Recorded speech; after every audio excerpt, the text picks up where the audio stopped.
So there's a new King Kong movie coming out tomorrow, and I wanted to give my opinion on the 2005 movie. Now, if anybody knows me, they know this is one of my all-time favorite films. And honestly, when it first came out, I was thinking to myself, oh god, another King Kong movie. Because I had such low expectations from watching the 76 film with Jeff Bridges, the 1962 film with Godzilla, of course. But yeah, so I really set the bar really low, in a sense, because I didn't expect much coming out of it when I walked into it.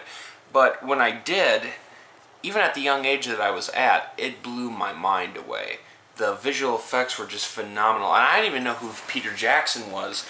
I hadn't even seen Lord of the Rings, and I went back and watched them afterwards, and I thought, yeah, this is the guy. This is the guy who deserved to make that remake. And I didn't even find out that he was a longtime fan of King Kong until years later.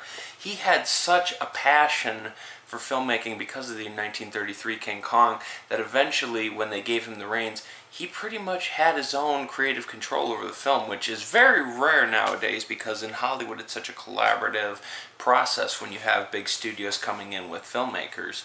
Jack Black, I always thought was a bit of an odd choice as Carl Denham, but he really does make it watchable. I mean, he's not bad in any way, but he's really, you don't see him as the fit. When you think of the 1933 film with Robert Armstrong, you don't think, oh, that guy could be replaced by Jack Black one day.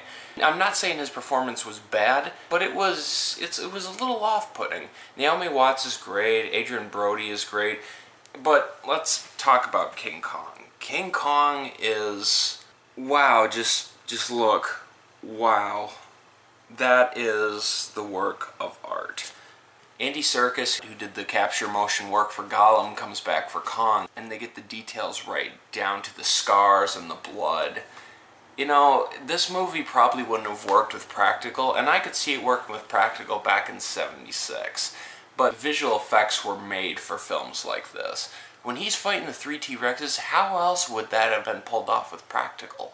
By the way, this is the only remake that I know of that follows the 1933 timeline versus trying to be in a modern setting. It's still one of my favorite movies, 12 years later, and it doesn't get much better than Peter Jackson's King Kong.